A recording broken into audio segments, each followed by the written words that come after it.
सनातन पुनर्जन्म से आ रहा है, उसकी कथा है। वो अभी जन्म नहीं लिया और अभी मृत्यु। हर व्यक्ति का पूर्व जन्म हो चुका है, आगे जन्म होगा। तो जो सनातन यात्रा है, जो सदा से यात्रा है, जब तक उस यात्रा को नहीं समझोगे तुम धर्म नहीं समझ सकते। इसलिए वो कथा मैं तुम्हें बताता हूँ, तुम पे कोई दोष नहीं लगेगा, क्योंकि ये सनातन यात्रा से द्रौपदी के लिए यही नियत हुआ है। ये यही थोड़ा नहीं। और क्लियर आप कर दीजिए सबको कि सनातन पूर्व जन्म, आगे का जन्म, वो एक पूरी यात्रा है। वो आज कोई आ गया पैगंबर और बोल दिया, वो धर्म नहीं है वो। देखिए इसमें अगेन इसमें विज्ञान आ जाता है, कर्म विकर्म अकर्म और फिर प्रारब्ध संचेति आगमी। तो ये जो आपके जो कर्म, जो भी हम आज कर्म कर रहे हैं, इससे कर्मणा देव नेत्रेणा देहु जंतु रूपपद्यते, अगला जन्म का निर्धारण आपके आज के कर्मों के आधार पे हो रहा है ना। तो इस प्रकार के तो ये जो द्रौपदी का जो जन्म है, पिछले पूर्व जन्म में जो उसके कर्म किए हैं, उसका प्रारब्ध तो मिलेगा ही उसको, अगर कर्म किए हैं। जब तक कोई व्यक्ति अकर्म ना करे, भक्ति या योग के माध्यम से अकर्म ना करे, तब तक उसको कर्म से छुटकारा नहीं है।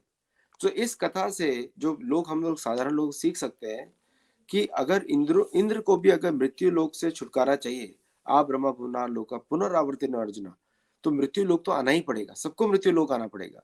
मृत्यु लोक का सबसे बड़ा बेनिफिट है कि यहाँ पे योग और यज्ञ करके हम कर्म बंधन से मुक्ति ले सकते हैं। तब हमको प्रारब्ध, ये जो फल है, कर्म के जो फल है, प्रारब्ध संचेती आगमी, इनसे छुटकारा मिल सकता है।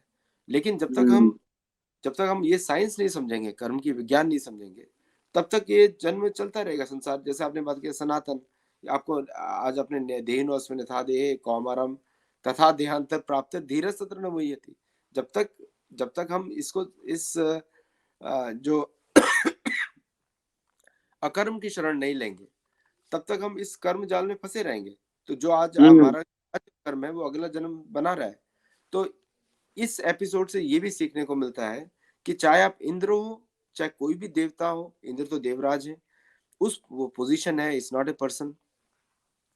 उस पोजीशन पे भी आपको वापस पृथ्वी लोक तो आना ही पड़ेगा, क्योंकि पृथ्वी लोक का यही, इसको बनाने का यही कारण है कि लोग इस संसार के, मृत्यु के संसार से बाहर निकले, कर्म बंधन के संसार से बाहर निकले। उसको टेक्निकली बोलते हैं हम लोग मोक्ष।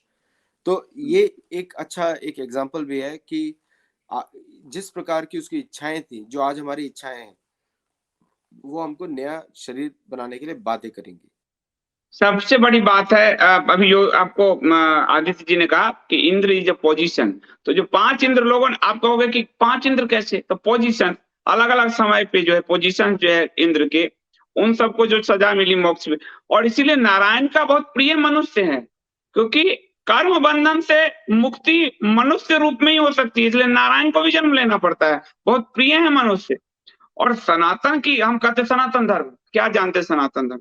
सनातन एक यात्रा है, कोई पड़ाव नहीं है। जैसे कोई रिलीजन होता है, मजहब है, उसका वहां कब्र में लेटे लेटे, वो एक यात्रा, पूरी जर्नी है, पूरी पूरी, जहाँ पुनर्जन्म है, पूर्व जन्म है, आपको वर्णाश्रम व्यवस्था है, पूरी यात्रा है। तो वो इस पूरा जो विमर्श चल रहा है द्रुपद के राज्यसभा में, वो विमर्श बहुत सुंदर विमर्श है। मतलब व्यास जी ने बड़ा उसको, और उसको बहुत फिल्मेटिक ढंग से उसको उभार दिया है, मतलब दिखता है वो, वो पूरा दिख रहा है। और जो 2-3 चीज है, एक सनातन यानी कि यात्रा, दूसरा कि सबको नहीं बताया जा सकता, जो धर्म का ज्ञाता हो, तीसरा धर्म अति सूक्ष्म तत्व है, बहुत, जो युधिष्ठिर कहते हैं, न तो धर्मस्य सूक्ष्म स्वाद गतिम विद्यम कथंचना, कि धर्म का स्वरूप अत्यंत सूक्ष्म होने के कारण हम उसकी गति को सर्वथा नहीं जानते। और 5वां कि आपको लगता है कि कई को हम दोष दे देते हैं, कुंती को दे दें, ये कर्म उनसे आया, उनको पाप नहीं लग रहा है, वो उसके पीछे की कोई कथा होती है।